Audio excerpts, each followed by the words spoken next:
De vez en cuando voy a toser, les pido perdón por tener que apagar el micrófono. Podría toser al micrófono, pero luego se iba a oír muy feo en el video, así es que mejor lo apago. Génesis capítulo 4 entonces.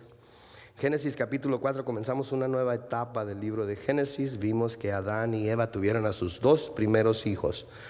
No fueron los únicos hijos que tuvieron. Vamos a ver más adelante que después de ellos tuvieron muchos hijos más, ¿verdad? Y que Adán y Eva, por medio de los hijos que tuvieron, empezaron a poblar la tierra. Todos nosotros de alguna manera estamos ligados a ellos porque ellos fueron los primeros seres humanos y de ellos nacieron todos los demás que hemos nacido y que hemos vivido en la tierra hasta ahorita. Eso nos hace hermanos de alguna manera u otra, aunque seamos hermanos muy distantes. Pero en Cristo Jesús volvemos a ser hermanos, volvemos a pasar a ser parte de la familia de Dios, y por eso nos decimos hermanos y hermanas, ¿verdad? Es más que un título que nos damos el uno al otro, es algo que se logra por medio de lo que Jesucristo hizo en la cruz, y es algo hermoso. Se nos dice en el versículo 2 de Génesis 4 que Abel fue pastor de ovejas y Caín fue labrador de la tierra. Vemos como los dos tenían oficios completamente diferentes el uno al otro. Y se nos dice que al pasar el tiempo, tanto uno como el otro vinieron delante de Jehová, delante de Dios, a traer ofrendas. Se nos dice también en el versículo 4 que Abel trajo de los primogénitos de sus ovejas, de lo más gordo de ellas, y se nos aclara aquí que Jehová, que Dios miró con agrado a Abel y su ofrenda. En el versículo 5 se nos dice, pero no miró con agrado a Caín y la ofrenda suya. Y se nos dice también que se ensañó Caín en gran manera y decayó su semblante, lo que quiere decir que se enojó mucho Caín, porque Dios no vio con agrado la ofrenda que él había traído, pero sí había visto con agrado la ofrenda que su hermano Abel había traído. Dios, conociendo el corazón del hombre, Dios sabiendo de lo que era capaz el hombre, aún en esta etapa tan temprana de la vida de la humanidad, quiere, de la misma manera que le dio a Adán, el padre de Caín, darle la oportunidad a Caín de que recapacitara, darle la oportunidad a Caín de que se diera cuenta que si había hecho algo malo, que si había hecho algo que no agradaba a Dios, tenía, por la gracia de Dios y por el amor que Dios tiene para con los seres humanos, que fueron su máxima creación, como ya hemos visto, tenía la habilidad, tenía la puerta abierta para ir delante de Dios y arrepentirse, pedir perdón, hacer las cosas bien como Dios había mandado. Vimos ciertamente que las ofrendas que ellos habían traído iban de acuerdo con lo que la ley pedía, aun cuando la ley había sido dada muchos años después. Era consistente lo que ellos estaban haciendo con lo que Dios iba a pedir de su pueblo, de aquellos que creyeran en Él, de aquellos que lo hicieran su Dios. Entonces, conociendo el Señor, el corazón del hombre, y conociendo de lo que era capaz, abre la puerta, como quien dice aquí, para que Caín fuera delante de él y buscara la forma de encontrar en Dios la solución a lo que él estaba sintiendo. Y el Señor le dice en el versículo 6 de Génesis 4, ¿por qué te has ensañado? ¿Y por qué ha decaído tu semblante? ¿Por qué estás tan enojado? ¿Por qué te enojas tanto? ¿Y por qué se mira en tu rostro tu ira, tu enojo? ¿Por qué se mira en tu rostro la tristeza por lo que acabas de pasar?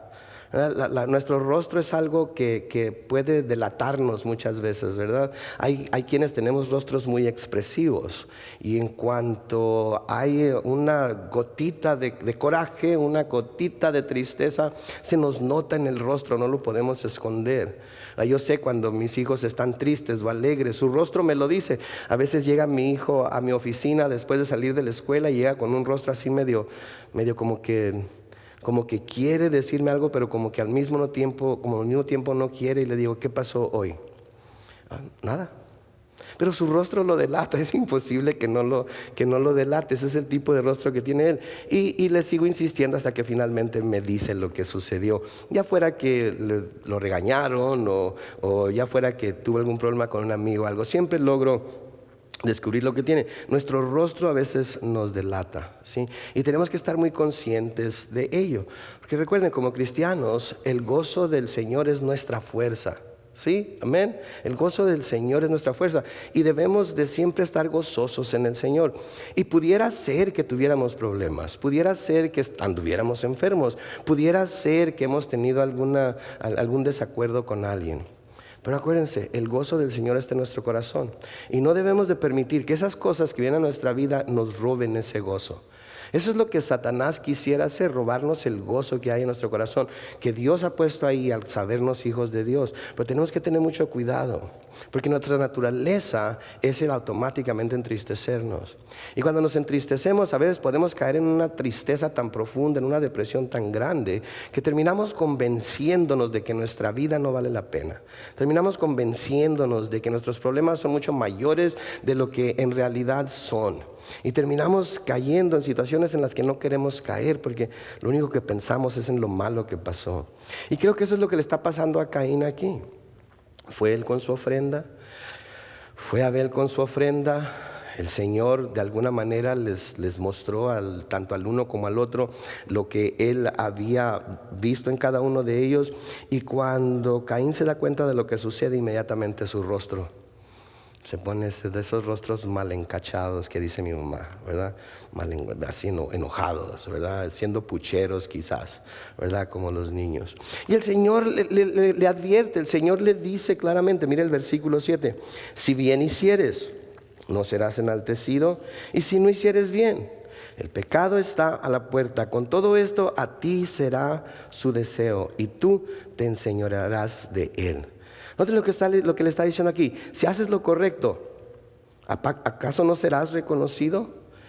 Simplemente tienes que hacer lo que tú sabes que es recto. Simplemente tienes que hacer lo que tú sabes que es bueno. Y vas a ser reconocido por ello.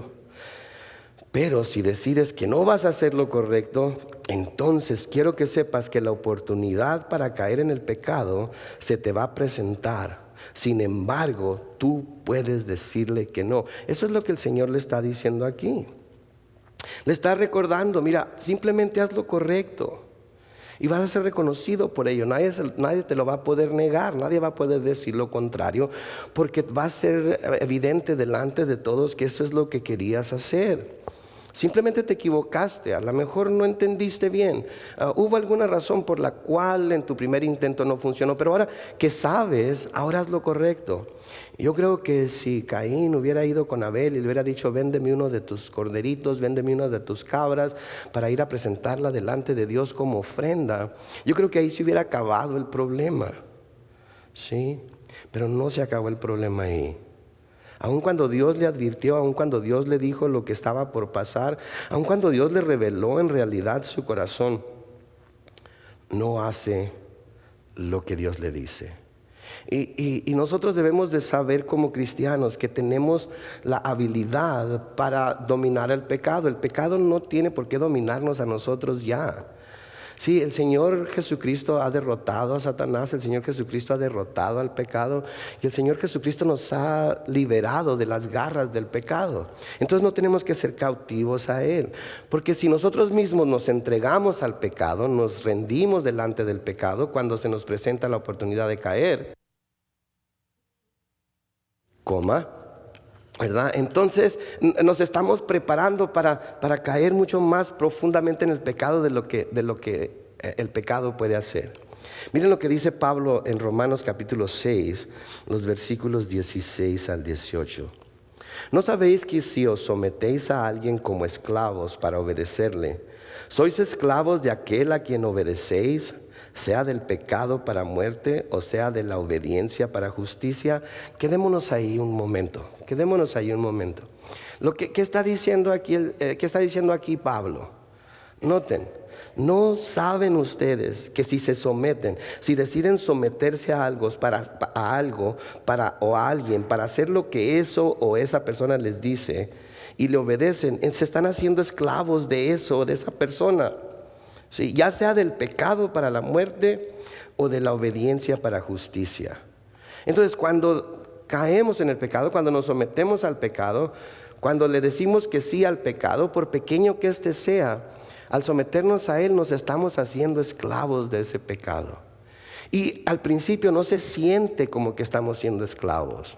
Pero conforme va pasando el tiempo y ya no queremos cometer ese pecado, ¿sabe qué descubrimos? Que no podemos dejarlo de cometer. Porque nuestra naturaleza, nuestra humanidad está vendida al pecado. Y si nosotros decidimos someternos a ese pecado, se va a volver a agarrar de nosotros y vamos a estar completamente sometidos a Él. Y aun cuando queramos salirnos de Él, aun cuando el Espíritu nos esté constantemente haciendo sentir convicción y haciéndonos sentir mal por el pecado, porque estamos tan profundamente atorados en Él, no vamos a poder salirnos de Él. Pero si hacemos lo contrario y hacemos justicia, a pesar de lo que nos cueste, a pesar de lo que sintamos, a pesar de que en el momento de practicarla no se sienta como lo más cómodo, también somos esclavos de obediencia para justicia. El versículo 17 dice: pero gracias a Dios, que aunque erais tiempo pasado esclavos del pecado, habéis obedecido de corazón aquella forma de doctrina a la cual fuisteis entregados. Y libertados del pecado, vinisteis a ser siervos de la justicia. ¿Se veía usted lo que está diciendo Pablo aquí? En Cristo Jesús hemos sido libertados del pecado, lo que quiere decir que ya no tenemos por qué pecar. Cuando pecamos, pecamos porque decidimos ponernos de nuevo bajo el yugo del pecado. Y cuando decimos que no podemos evitarlo, que lo tenemos que hacer a como dé lugar, entonces estamos diciendo que lo que Jesucristo hizo en la cruz no fue suficiente para liberarme a mí. Quizás haya sido suficiente para liberar a todos los demás, pero no fue suficiente para liberarme a mí. Y eso va en contra de todo lo que la palabra de Dios nos dice. Debo aclarar. Somos seres humanos y nunca vamos a ser perfectos. Pero eso no quiere decir que cada vez que tengamos la oportunidad de pecar, vamos a pecar. Simplemente porque sabemos que somos seres humanos. Acuérdense, hemos estado estudiando en el libro de los Efesios que Dios nos llama a ser santos y que el Señor nos está santificando a través de ese proceso de santificación conforme vamos creciendo en Él. Entonces, lo único que hubiera tenido que hacer aquí Caín era humillarse a sí mismo, ¿no es cierto? Hubiera tenido que humillarse, reconocer que se había equivocado, reconocer que había cometido un error, reconocer que su hermano había hecho las cosas como Dios deseaba que se hicieran y copiarle a él, imitarlo a él, hacer lo que su hermano había hecho, y así iba a ser exaltado, así iba a ser enaltecido, iba a ser reconocido.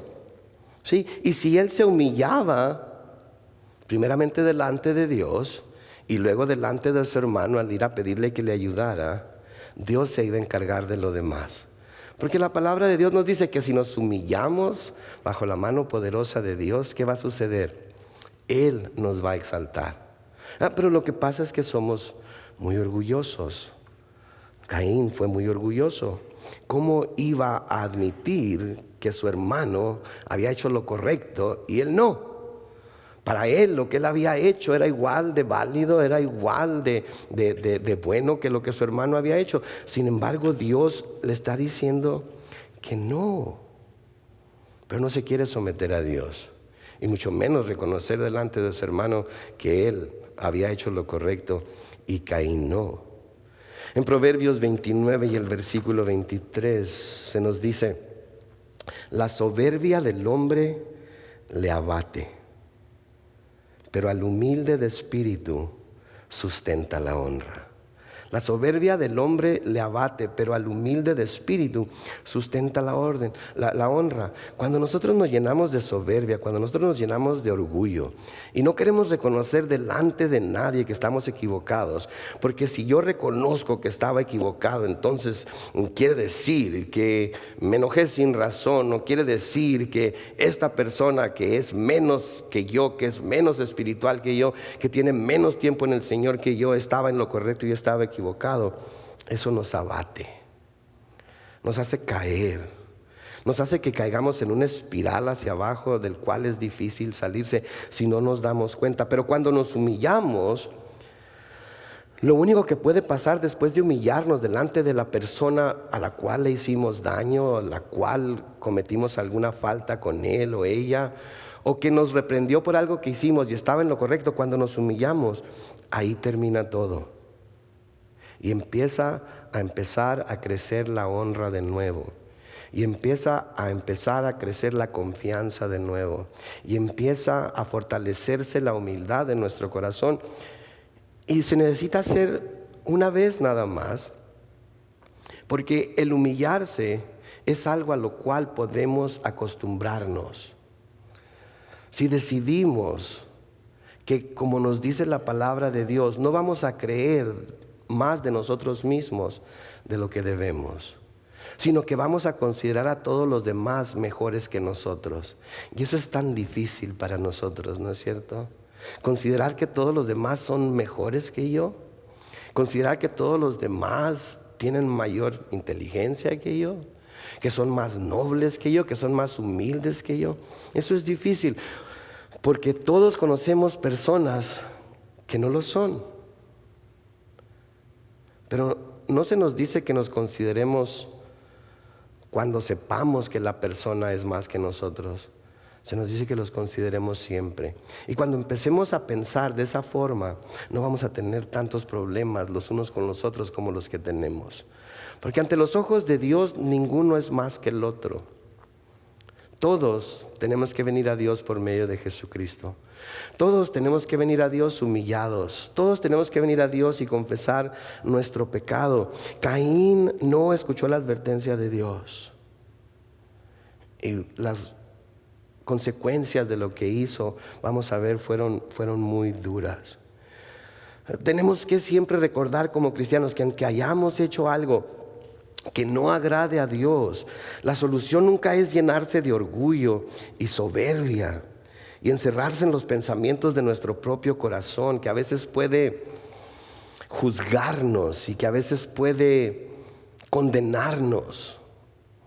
¿Sí? Esa no es la solución. La solución es, aun cuando la hayamos regado, aun cuando hayamos hecho algo que no complace a Dios, debemos acercarnos a Dios, debemos buscarle a Él, debemos buscar su consuelo, su dirección. Y si hemos hecho algo malo, si hemos hecho algo equivocado, ¿sabe qué? Debemos esperar su disciplina también, porque Dios al que ama disciplina. Dios al que se dicen ser sus hijos los disciplina. El escritor a los Hebreos nos dice que si no nos disciplinara seríamos bastardos. Y a veces es difícil sentir la disciplina del Señor. Pero de nuevo la solución es muy fácil. Lo único que tenemos que hacer es humillarnos y estar de acuerdo con Él. Y de ahí viene la exaltación.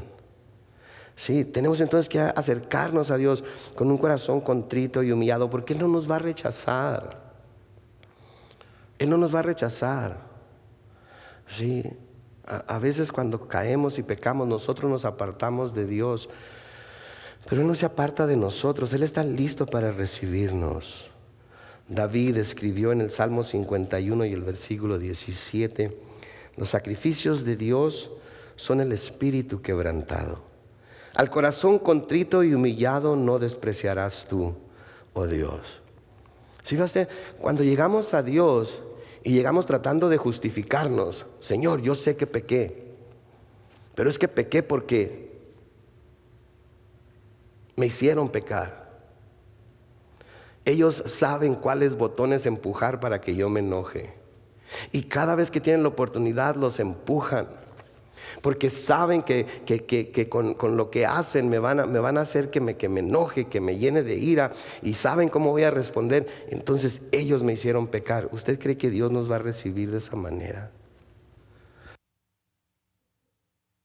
No, David aquí dice que al corazón contrito y humillado no desprecia a Dios.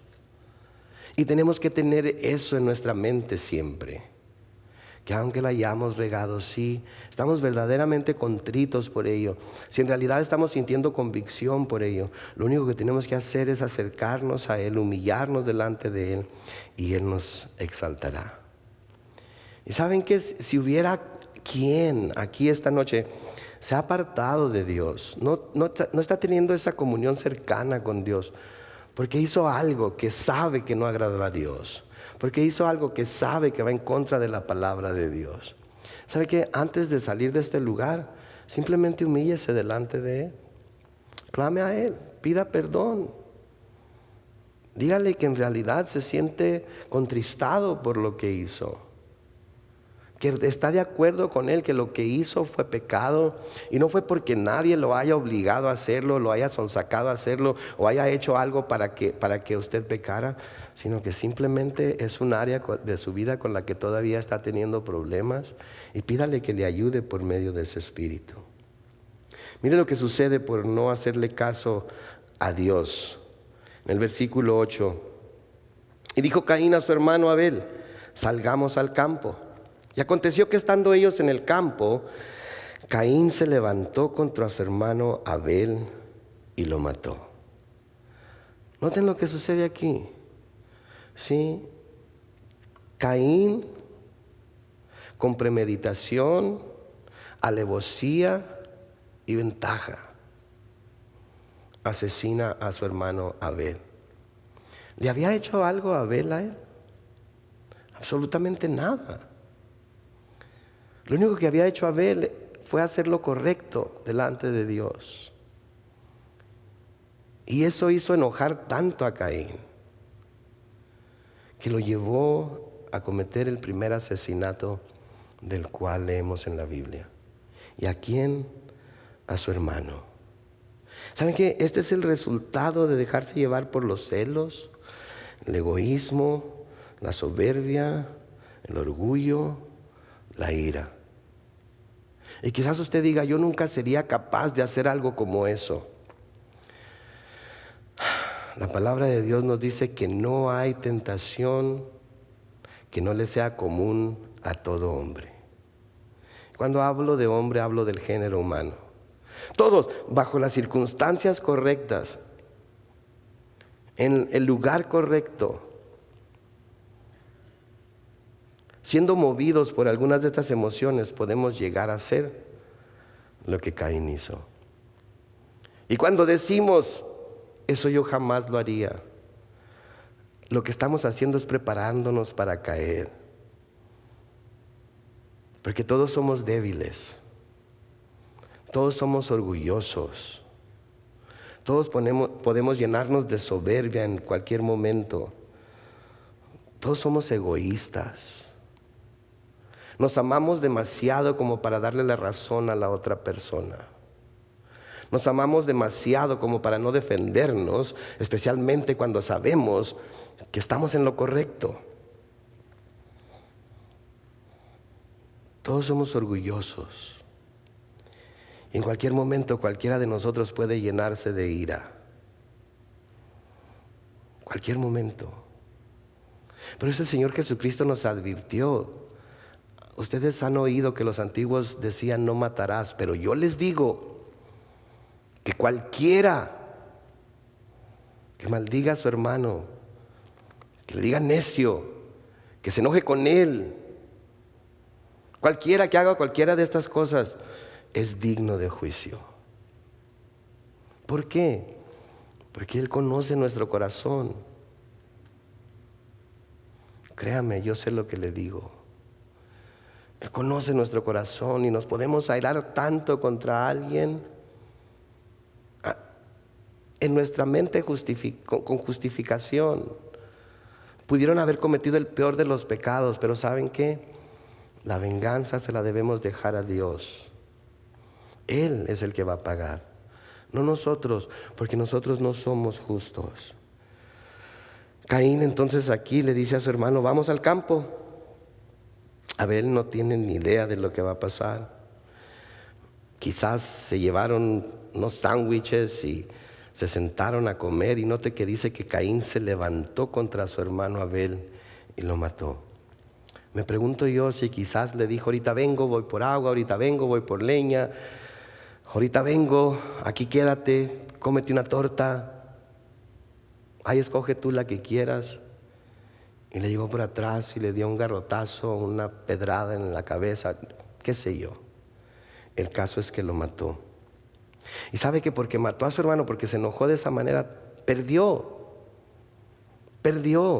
Porque sabe que el que se enoja pierde. Y ¿saben qué? Todos lo sabemos, ¿no es cierto? El que se enoja pierde. Pero aún ni así dejamos de enojarnos, ¿verdad?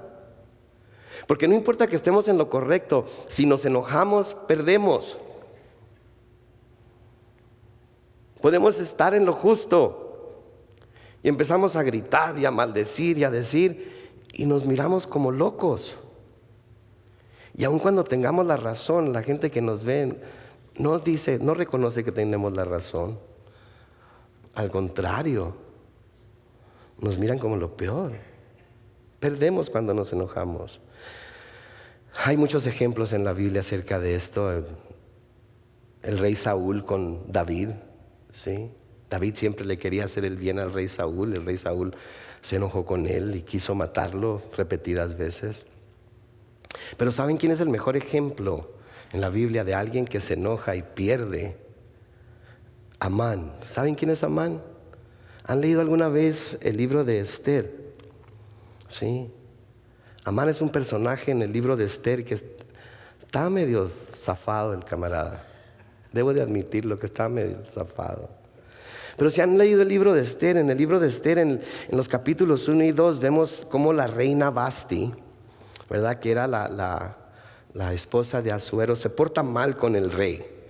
Y como en aquellos tiempos al rey se le tenía que respetar, ¿verdad? Y ella no le obedeció al rey cuando la mandó llamar, cuando él estaba teniendo un banquete en el palacio. Y estaba ahí con todos sus nobles y había venido gente de fuera y mandó llamar a la reina porque quería que la vieran, quería que vieran que tenía una esposa bien guapa. Y ella dijo, no voy.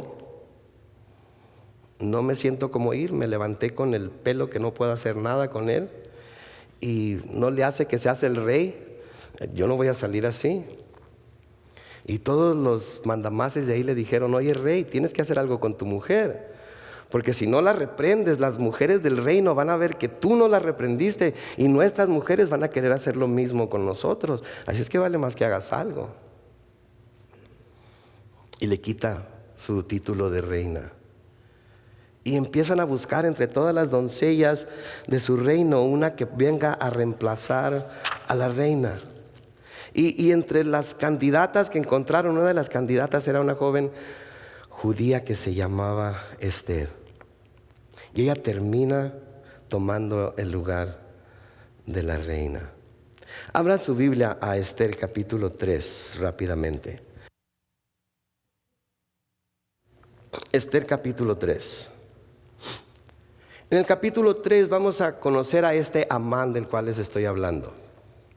Y vamos a ver lo que este hombre hace por algo que sucede que para él tenía mucho significado, que para nosotros quizás se nos haga poco alocado.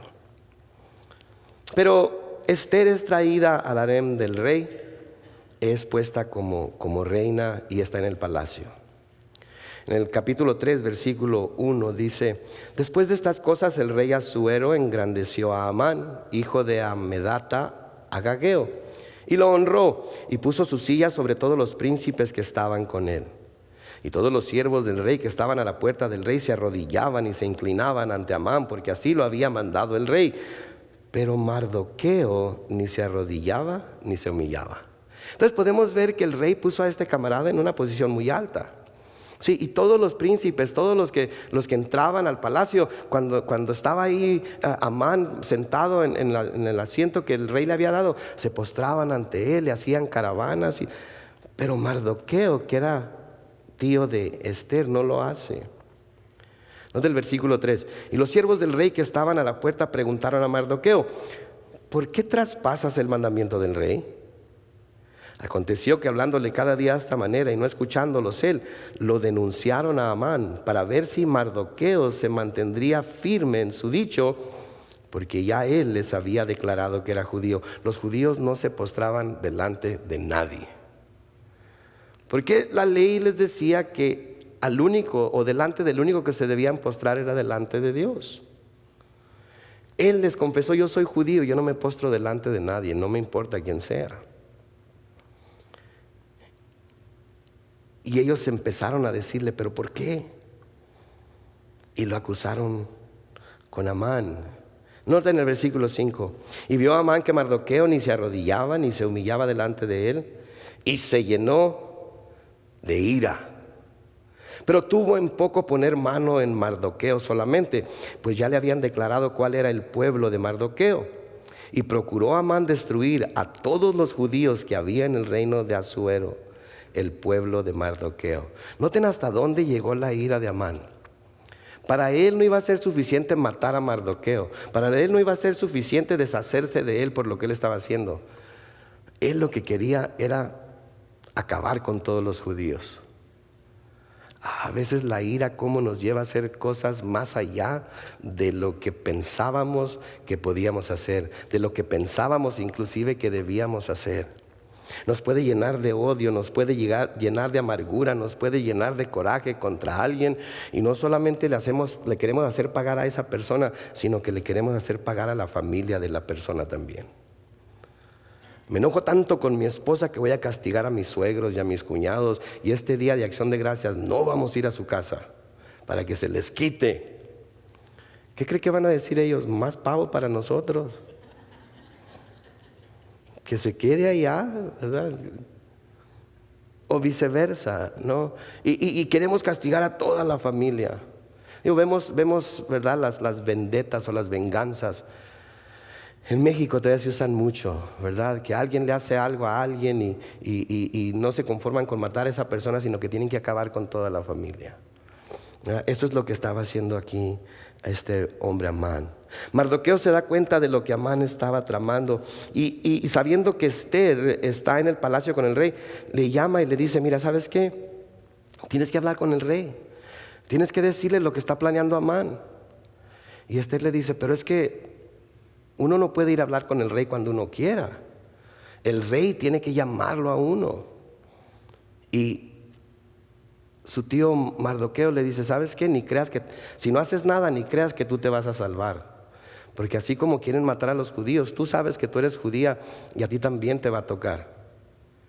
Y cuando Esther oye eso, dice: ¿sabes qué? Voy a ir a hablar con el rey. Y si tengo que morir por ello, ni modo. Esther prepara un banquete. De hecho va a preparar dos, pero prepara uno primero e invita al rey y le pide al rey que invite a Amán. Y durante el primer banquete, mientras ellos están ahí comiendo y todo lo demás, el rey está complacido con Esther y le dice: ¿qué quieres que te dé? Y Esther le dice: bueno, si he encontrado favor en tus ojos, quiero preparar otro banquete y quiero que tú y Amán vengan a ese banquete. Wow, Amán se sintió halagadísimo, ¿verdad? Está en el palacio del rey, el rey lo ha exaltado sobre todos los demás. La reina lo ha invitado a un banquete, y no solamente ese banquete, sino que otro banquete más aparte de eso. Miren el capítulo 5, comenzando con el versículo 9.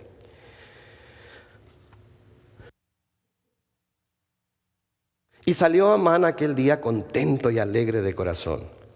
Pero cuando vio a Mardoqueo a la puerta del palacio del rey, que no se levantaba ni se movía de su lugar, noten, se llenó de ira contra Mardoqueo. Noten aquí,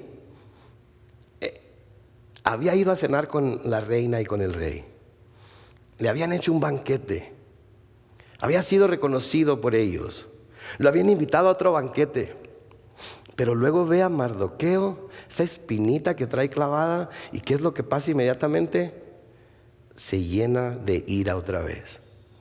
No puede disfrutar de nada, no puede disfrutar de lo bueno que está recibiendo, no puede gozarse en lo bueno, no puede disfrutar de aquello que con lo que está siendo bendecido. ¿Por qué? Por la ira, por la amargura, por el coraje que le tiene a Mardoqueo. Así somos como seres humanos nosotros también a veces, ¿no es cierto? Estamos enojados con alguien y nos invitan a cenar y ellos van a pagar. Pero porque estamos enojados con ellos, los despreciamos. No sé si ustedes han escuchado la historia de Knott's Berry Farm. Si la escucharon, discúlpenme, la voy a tener que volver a decir porque va de acuerdo con esto. Cuando yo tenía como 15 años, estaba de novio con alguien en Mexicali, y el verano de ese año mi papá quiso que toda la familia se fuera a estar con él en Linwood, California, que era donde él vivía, y yo no quería ir. Digo, ¿cómo iba a dejar a la novia? ¿No es cierto? Digo, tengo razón, ¿no es cierto? A los 15 años uno no quiere dejar a la novia. Luego en el verano, cuando no tienen que ir a la escuela ni nada, ¿qué va a pasar? Yo tengo que quedarme a cuidarla. Pero mi papá, siendo el tipo de hombre de que lo que yo digo se hace en mi casa, y hasta que no tengas 18 años y te vayas de aquí, te vas a someter a lo que yo diga, casi amarrado de manos y pies, me subió a la camioneta Bel Air que tenía y me llevó a Los Ángeles. Siguiente fin de semana que estuvimos ahí, toda la familia hizo planes para ir a Knott's Berry Farm. Y yo le dije a mi papá, yo no voy a ir. Y mi papá me dijo, sí vas a ir. Y yo le dije, no voy a ir. Y casi amarrado de manos y pies, me subí a la camioneta Bel Air que tenía y ahí vamos a Knott's Berry Farm. Se estacionó y le dije, no voy a entrar. Y yo pensé que me iba a decir, sí vas a entrar. Y me dijo, pues el que por su gusto muere, hasta la muerte le sabe, así es que aquí quédate en el carro todo el día. Nosotros nos vamos a meter a Knott's Berry Farm. ¿Y sabe qué hicieron? Se metieron a Knott's Berry Farm. ¿Y sabe qué hice yo? Me quedé en la camioneta Bel Air de mi papá. Y de vez en cuando me bajaba y le daba una vuelta y luego me volvía a subir.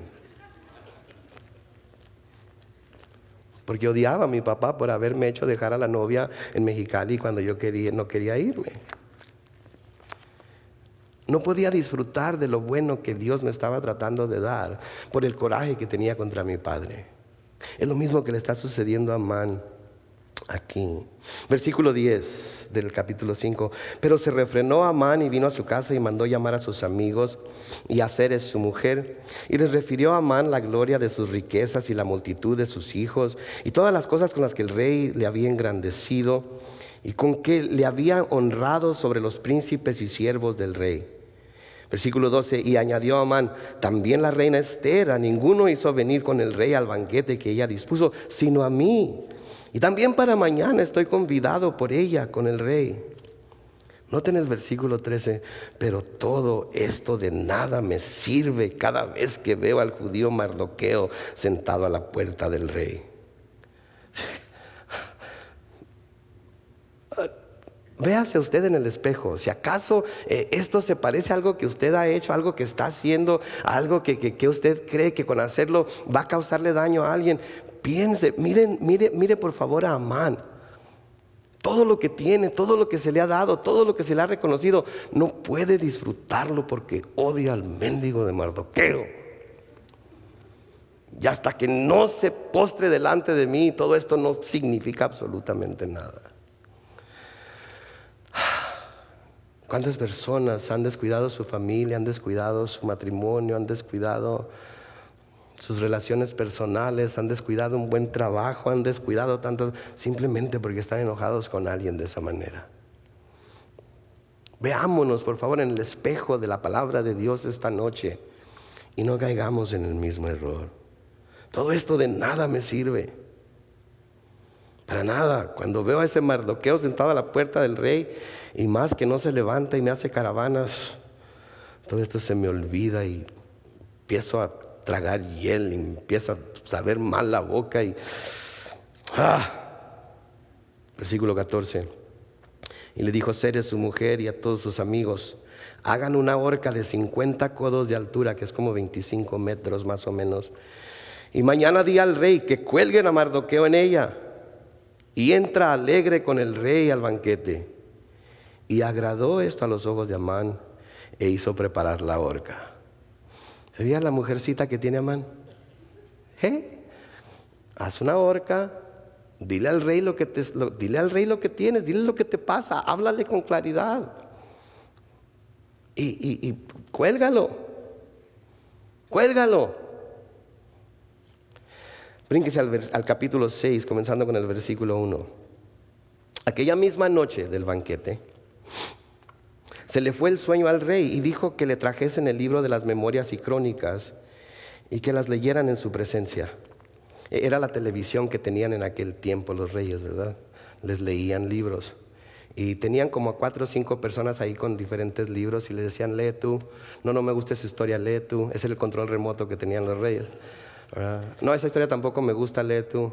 A ver, volvamos a esta. ¿Qué estabas diciendo tú? Eso era lo que hacían los reyes. Entonces le traen el libro de las memorias y crónicas y que los leyeran en su presencia. Versículo 2. Entonces hallaron escrito que Mardoqueo había denunciado el complot de Bigtán y de Teres, 2 eunucos del rey, de la guardia de la puerta, que habían procurado poner mano al rey Asuero. Ahora, había habido un complot para matar al rey. Y Mardoqueo, el tío de Esther, lo había descubierto. Y dejó saber a los guardas del rey que estos camaradas lo querían matar. Y los agarraron queriéndolo matar y el rey no murió, obviamente, ¿verdad? Versículo 3. Y dijo el rey, ¿qué honra o qué distinción se hizo a Mardoqueo por esto? Y respondieron los servidores del rey, sus oficiales, nada se ha hecho con él. Entonces el rey dice, oye, ¿cómo es posible que este hombre haya salvado mi vida y nadie me ha dicho nada? ¿Qué se hizo por él cuando hizo esto? Y sus principales le dicen, pues nada. ¿Qué se iba a hacer? Y el rey dice, noten el versículo 4, entonces dijo el rey, ¿quién está en el patio? Y Amán había venido al patio exterior de la casa real para hablarle al rey que le hiciese colgar a Mardoqueo en la horca que él tenía preparada. ¿Se fijan? Viene Amán. El rey no está durmiendo, le cuentan la historia de Mardoqueo y cuando viene el rey pregunta, ¿quién está allá afuera ahorita? Y le dicen, Amán. Pues hagan lo que venga. Versículo 5. Y los servidores del rey le respondieron, he aquí Amán está en el patio. Y el rey dijo que entre. Entró pues Amán y el rey le dijo, buscando consejo del mayor de sus concejales, Amán, ¿qué crees que se debe hacer? Esta es mi versión, ¿verdad? ¿Qué crees que se debe hacer con el hombre a quien el rey quiere honrar? Y le dijo Amán, y se dijo Amán en su corazón, ¿a quién deseará el rey honrar más que a mí? Wow, el rey me quiere honrar más de lo que me ha estado honrando, me quiere honrar más todavía. Y Amán, porque estaba tan lleno de sí mismo, ¿verdad? Se amaba. Para él era lo máximo. Yo creo que su apellido era Domé. Amán Domé, ¿verdad? Porque se amaba tanto a sí mismo. ¿A quién desearía ahora el rey honrar más que a mí? Versículo 7. Y respondió Amán al rey, para el varón cuya honra desea el rey, traigan el vestido real de que el rey se viste, y el caballo en el que el rey cabalga, y la corona real que está puesta en su cabeza, y den el vestido y el caballo en mano de alguno de los príncipes más nobles del rey. Y vistan a aquel varón cuya honra desea el rey, y llévenlo en el caballo por la plaza de la ciudad, y pregonen delante de él. Así se hará al varón cuya honra desea el rey. Creyendo que se trataba de él. Fíjense todo lo que pidió, ¿verdad? Versículo 10. Entonces el rey dijo a Amán, date prisa, toma el vestido y el caballo como tú has dicho, y hazlo así, o sea, haz todo lo que has dicho con el judío Mardoqueo, que se sienta a la puerta real, no omitas nada de lo que has dicho. ¿Se fija usted? Aquel que tanto odiaba, el rey le dice, eso mismo que has descrito, quiero que tú personalmente vayas y hagas por Mardoqueo. Dios tiene sentido del humor, ¿no es cierto? ¿Saben que la palabra nos llama a amar a nuestro prójimo como nos amamos nosotros mismos? Pensemos, si algo como eso es lo que deseamos para nosotros mismos, es lo que debemos desear para nuestro prójimo también. Cuando decimos, Señor, bendíceme, dame, cúmpleme, haz. Es lo mismo que debemos estar deseando para todos nuestros hermanos. Y debemos orar para que el Señor les dé a ellos antes que a nosotros. Pero ¿verdad que no es así? ¿Verdad que eso no sucede? Como dice mi papá, estamos como el asadón. Todo para acá. Todo para acá. Versículo 11, y Amán tomó el vestido y el caballo y vistió a Mardoqueo y lo condujo a caballo por la plaza de la ciudad e hizo pregonar delante de él: así se hará al varón cuya honra desea el rey. Imagínense por favor a Amán caminando delante del caballo, con Mardoqueo sobre el caballo, vestido con los vestidos del rey y con la corona del rey puesta, y mandando pregonar delante de él. El que se enoja pierde. El que se enoja pierde. Pero no es todo. Versículo 12. Después de esto, Mardoqueo volvió a la puerta real y Amán se dio prisa para irse a su casa, apresurado y cubierta su cabeza. No quería que nadie supiera que había sido él el que atraía a Mardoqueo por todos lados. Todos sabían que lo odiaba. ¿Cómo iban a...? Se cubre la cabeza y corre a su casa. Versículo 13. Como contó luego Amán a Zeres su mujer y a todos sus amigos todo lo que había acontecido. Entonces le dijeron sus sabios y Zeres su mujer: si de la descendencia de los judíos es ese Mardoqueo delante de quien has comenzado a caer, no lo vencerás, sino que caerás por cierto delante de él. Aún estaban ellos hablando con él cuando los eunucos del rey llegaron apresurados para llevar a Amán al banquete que Ester había dispuesto. Pásese al capítulo 7 de Ester.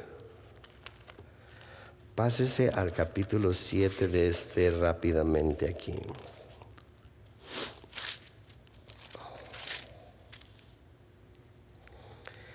Capítulo 7 de Ester dice: fue pues el rey con Amán al banquete de la reina Ester. Y en el segundo día, mientras bebían vino, dijo el rey a Ester: ¿cuál es tu petición, reina Ester? Y te será concedida. ¿Cuál es tu demanda? Aunque sea la mitad del reino, te será otorgada. Entonces la reina Ester respondió y dijo: oh rey, si he hallado gracia en tus ojos y si el rey place, séame dada mi vida por mi petición y mi pueblo por mi demanda. Noten, aquí Ester le va a relatar al rey lo que estaba por pasar. Que Amán quería matar a todo el pueblo judío, y si iba a matar a todo el pueblo judío, ella también tendría que morir. Versículo 4: porque hemos sido vendidos, yo y mi pueblo, para ser destruidos, para ser muertos y exterminados. Si para siervos y siervas fuéramos vendidos, me callaría, pero nuestra muerte sería para el rey un daño irreparable. Respondió el rey Asuero y dijo a la reina Ester: ¿quién es y dónde está el que se ha ensoberbecido su corazón para hacer esto? Ester dijo: el enemigo y adversario es este malvado Amán. Entonces se turbó Amán delante del rey y de la reina. Luego el rey se levantó del banquete encendido en ira y se fue al huerto del palacio, y se quedó Amán para suplicarle a la reina Ester por su vida, porque vio que estaba resuelto para él el mal de parte del rey. Después el rey volvió del huerto del palacio al aposento del banquete, y Amán había caído sobre el lecho en el que estaba Ester. Entonces dijo el rey: ¿querrás también violar a la reina en mi propia casa? Al proferir el rey esta palabra, le cubrieron el rostro a Amán. Noten, el rey sale enchilado de ahí y va a tratar de pensar: ¿qué es esto? ¿Cómo? No puedo permitir que esto suceda. En lo que él se va, Amán se tira sobre las piernas de la reina en la cama que tenía ahí, en donde se recostaban a comer. Y en cuanto él se tira para pedirle perdón, el rey vuelve a entrar al lugar y lo mira agarrado de las piernas de la reina y dice: aparte de todo, ¿también vas a querer violar a la reina? Inmediatamente toman a Amán y le cubren el rostro. Versículo 9: y dijo Arboná, uno de los eunucos que servían al rey: he aquí en casa de Amán la horca de 50 codos de altura que hizo Amán para Mardoqueo, el cual había hablado bien por el rey. Entonces el rey dijo: colgadlo en ella. Así colgaron a Amán en la horca que él había hecho preparar para Mardoqueo, y se apaciguó la ira del rey. El que se enoja, pierde. El que se enoja pierde mucho más de lo que jamás se imaginó que podía perder. Aprendámoslo esta noche todos nosotros. Recibámoslo esta noche todos nosotros. Porque cuando nos enojamos, cuando nos llenamos de ira, cuando desatamos la lengua y decimos todo tipo de barbaridades y maldecimos y les recordamos a la gente hasta de qué se va a morir y nos llena, sale veneno de la boca con la cual habíamos estado alabando a Dios, y con esa boca con la cual le hacemos nuestras peticiones empieza a salir todo tipo de podredumbre y amargura. Perdemos más de lo que nos imaginamos. En el Salmo 37 y el versículo 8 dice: deja la ira y desecha el enojo, no te excites en manera alguna a hacer lo malo. Deja la ira, desecha el enojo, no te excites en manera alguna a hacer lo malo. En otras palabras, contrólate.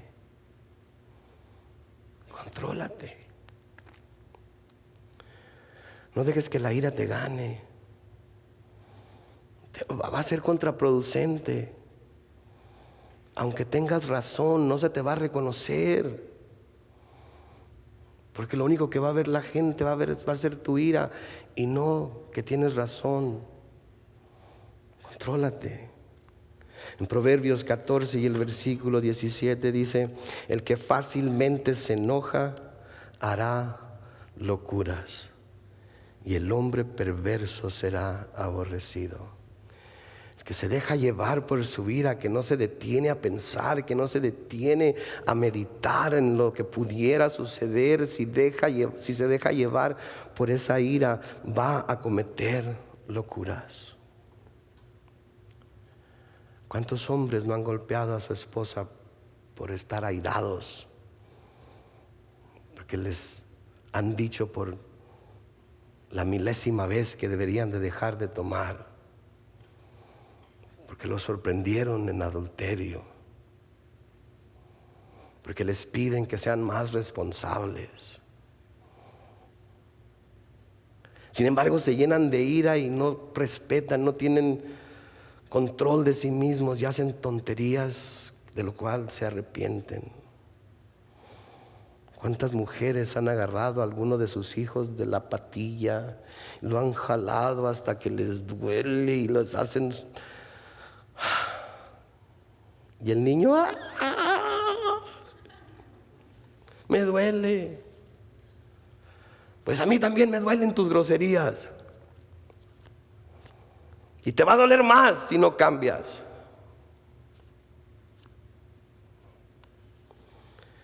Proverbios 16:32 dice: mejor es el que tarda en airarse que el fuerte, y el que se enseñorea de su espíritu que el que toma una ciudad.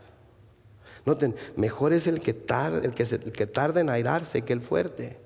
El que puede controlarse a sí mismo, que se puede mantener tranquilo, que no se deja llevar por sus emociones, por sus sentimientos, y se controla, es mejor que el más fuerte de los hombres. Porque puede estar el más fuerte y más grande de los hombres gritándole en la cara y diciéndole: mira que y él tranquilito así.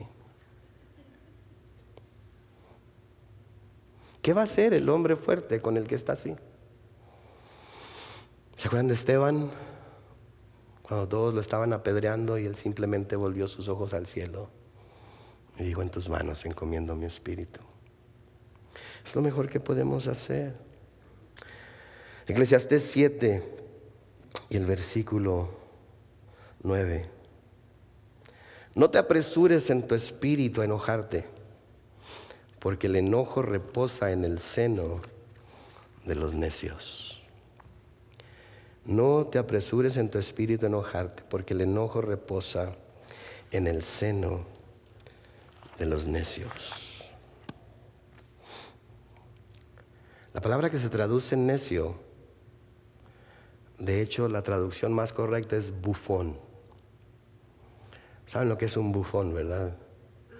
El bufón era aquel que le ponían un sombrero con 4 picos y cascabeles en las puntas y traía los zapatos puntiagudos hacia arriba, traía un disfraz de muchos colores y era el que llamaban para hacer reír al rey y a su corte cuando necesitaban a alguien de quien reírse. Salomón nos está diciendo aquí que el que se enoja de esa manera, el que tiende a enojarse rápidamente, es como un bufón. Y lo que va a hacer es va a andar brincando de un lado para otro y todos se van a estar, mira nomás el loco aquel.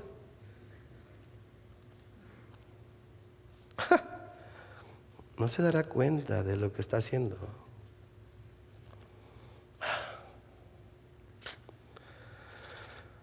El que se enoja pierde. El versículo 9 de Génesis 4 dice, y Jehová dijo a Caín, ¿dónde está Abel tu hermano? Y él respondió, no sé, ¿soy yo acaso guarda de mi hermano? Una vez más Dios buscando al hombre, dando la oportunidad de confesar su pecado antes de que sea descubierto. Pero lo hace el hombre de ninguna manera. Es demasiado orgulloso. No puede decir que se equivocó. Sería verse como débil, sería verse como menos. Proverbios 28:13 nos dice que el que encubre sus pecados no prosperará, mas el que los confiesa se aparta y alcanzará misericordia. Primera de Juan 1:9, un versículo que mencionamos mucho aquí porque queremos que sepan que no importa el pecado que se haya cometido, el Señor siempre va a estar ahí para perdonarnos. Dice, si confesamos nuestros pecados, Él es fiel y justo para perdonar nuestros pecados y limpiarnos de toda maldad. Dios sabía lo que Caín había hecho. En el versículo 10 le dice, ¿qué has hecho? La voz de la sangre de tu hermano clama a mí desde la tierra. Una vez más, el hombre no confiesa su pecado. Las consecuencias por ese pecado tienen que pagarse. ¿Qué hubiera sucedido? ¿Qué hubiera hecho Dios si Caín hubiera confesado su pecado y hubiera dicho, Señor, me llené de ira contra mi hermano y lo maté? Perdóname. Nunca lo vamos a saber porque no lo hizo. Pero nosotros sabemos que nuestros pecados pueden ser perdonados, amén. No importa qué tan grandes, no importa qué tan profundo del pecado nos hayamos metido, podemos ser perdonados por Dios. Versículo 11, ahora pues maldito seas tú de la tierra que abrió su boca para recibir de tu mano la sangre de tu hermano. Cuando labres la tierra no te volverá a dar su fuerza, errante y extranjero serás en la tierra. Noten ahora, él va a ser maldito, pero no por Dios, por la tierra. Porque si era difícil labrar la tierra y poder cultivarla y poder recibir su fruto, para él iba a ser doblemente difícil. Y noten la reacción de Caín. Cuando menciona a Dios esta maldición, cuando le dice las consecuencias por lo que ha hecho, cae de rodillas delante de Dios pidiendo perdón por su crimen. No, miren el versículo 13. Y dijo Caín, grande es mi castigo para ser soportado. ¿Cuál es la reacción de Caín? Ningún remordimiento, ninguna tristeza porque él causó la muerte de su hermano. Toda su preocupación era por lo que él tendría que sufrir por lo que hizo. Ay, Señor, el castigo que me estás dando es demasiado. ¿Quién lo puede soportar? Es imposible.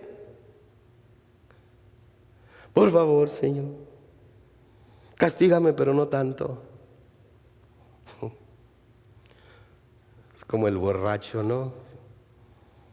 Que le dice a Dios, Señor, si en las borracheras te ofendí, con las crudas te desquitas. Son tonterías, son mensadas. Son idioteces. Estamos ante un Dios justo, perfecto, bueno, santo. Y no hay arrepentimiento. Hay más preocupación por lo que nos va a pasar a nosotros, porque nos torcieron, que por el mal que hemos causado, que por el mal que hemos hecho. Pablo les dice a los corintios en 2 de Corintios capítulo 7, porque la tristeza que es según Dios produce arrepentimiento para salvación, de que no hay que arrepentirse, pero la tristeza del mundo produce muerte. Porque he aquí esto mismo de que hayáis sido contristados según Dios. ¿Qué solicitud produjo en vosotros? ¿Qué defensa? ¿Qué indignación? ¿Qué temor? ¿Qué ardiente afecto? ¿Qué celo y qué vindicación? En todo esto habéis mostrado limpios en el asunto. La tristeza según Dios, cuando cometemos un pecado en contra de Dios y nuestro corazón está verdaderamente contrito y sentimos tristeza no por las consecuencias que vamos a tener que sufrir por ese pecado, sino porque hicimos sufrir a Dios, porque contristamos a Dios, porque causamos un daño a otra persona. La tristeza que causa ese dolor nos lleva al arrepentimiento, nos lleva a confesarnos delante de Dios, nos lleva a tratar de restituir, nos lleva a tratar de reconciliar, nos lleva a tratar de hacer lo bueno, el bien por aquel o aquella a quien hemos ofendido. No nos lleva a decir pobre de mí. Ahora todos van a pensar que soy un enojón y todos me van a mirar como que pues, si supieran por qué me darían la razón. No, la tristeza que viene según Dios pide perdón, busca reconciliación. La Nueva Versión Internacional dice: la tristeza que proviene de Dios produce el arrepentimiento que lleva a la salvación, de la cual no hay que arrepentirse, mientras que la tristeza del mundo produce la muerte. Fíjense lo que ha producido en ustedes esta tristeza que proviene de Dios. Qué empeño, qué afán por disculparse, qué indignación, qué temor, qué anhelo, qué preocupación, qué disposición para ver que se haga justicia. Aun cuando tenga que hacer justicia sobre mí mismo. Caín le sigue diciendo a Dios en el versículo 14: he aquí me echas hoy de la tierra y de tu presencia me esconderé. Y seré errante y extranjero en la tierra, y sucederá que cualquiera que me hallare me matará. ¿Se fija que la preocupación de Caín? La preocupación de Caín es yo, todo lo que me va a pasar a mí, las repercusiones de esto que estás haciendo. Tú, Dios, estás causando que todo esto caiga sobre mí. Tú, Dios, vas a ser el culpable si alguien me mata, si alguien me encuentra en el camino y me da un hachazo, me corta la cabeza, si alguien me hace algún daño. Tú, Dios, vas a tener la culpa.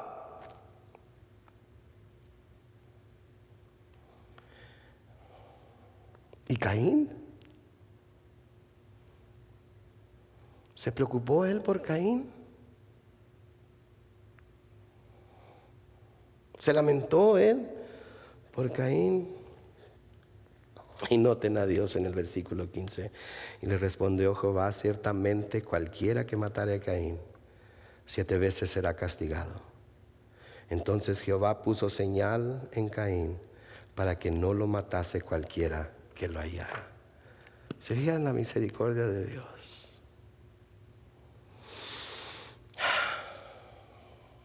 ¿Se fija cómo Dios lo protege? Dándole la oportunidad todavía más, permitiéndole todavía más tiempo para que lo busque. Ese es nuestro Dios. Ese es el Dios al que servimos. No quiere que nadie se pierda, sino que todos vengan al conocimiento de la verdad y sean salvos. Nosotros desechamos a la gente. Nosotros decimos no tiene remedio. Nosotros decimos para él no hay salvación. Nosotros decimos a ese ni Dios lo salva. Dios es bueno. Y para siempre es su misericordia. Y hasta con el último suspiro da oportunidad al hombre de que se arrepienta. Fue agradecido Caín y dijo, gracias Señor por esta marca que me diste. No sé cuál sería la marca, pero gracias Señor porque ahora sé que que nadie me va a matar. No. Versículo 16. Salió pues Caín de delante de Jehová y habitó en tierra de Nod al oriente de Edén. Se fue de la presencia de Dios, decidió mejor apartarse.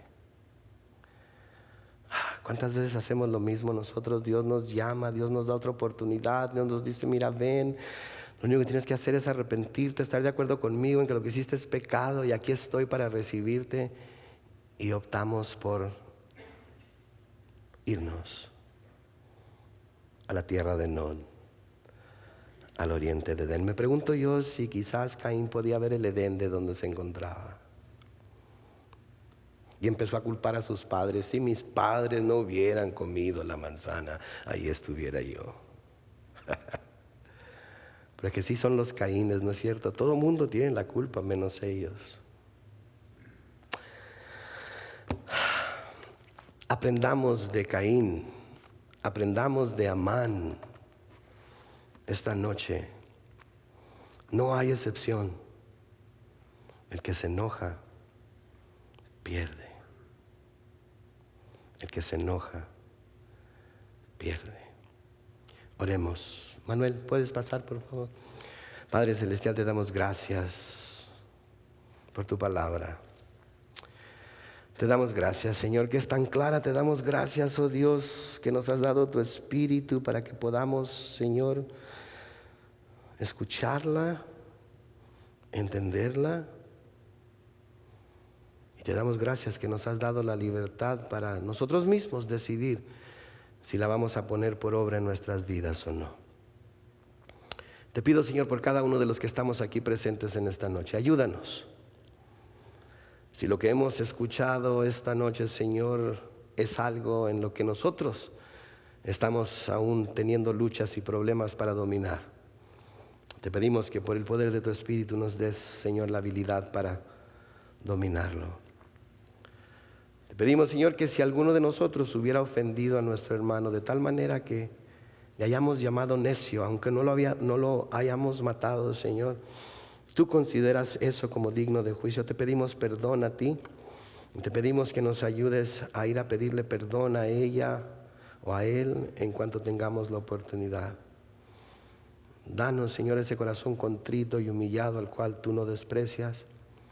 Danos, Señor, esa tristeza según Dios que nos lleva al arrepentimiento, que finalmente, Señor, nos lleva a la vida eterna. Ayúdanos a no caer en el mismo error que Caín, que mató a su propio hermano. Ayúdanos, Señor, a no ser necios como Amán, que no podía ni disfrutar de todas las cosas buenas que estaba recibiendo por esa ira, ese coraje que tenía contra Mardoqueo. Ayúdanos, Señor, a verdaderamente ver tu palabra como ese espejo en el cual nos podemos ver para buscar arreglar lo que no está en su lugar. Señor, te pido por cada uno de mis hermanos aquí presentes. Señor, si hay necesidad de reprender, de redarguir, de hacer sentir convicción, Señor, trae esos sentimientos a su corazón, no con el afán de que se alejen de ti, sino con el afán de que se acerquen más a ti y busquen tu rostro, Señor. Nos encomiendo a tu mano de gracia. Y si hubiera alguien entre nosotros, oh Dios, que necesita reconciliarse con otra persona por cualquier razón, dales tanto el querer como el hacer, para que puedan así agradarte hoy y siempre. Nos encomendamos todos a tu mano de gracia, en el nombre de Cristo Jesús. Y todos dijeron...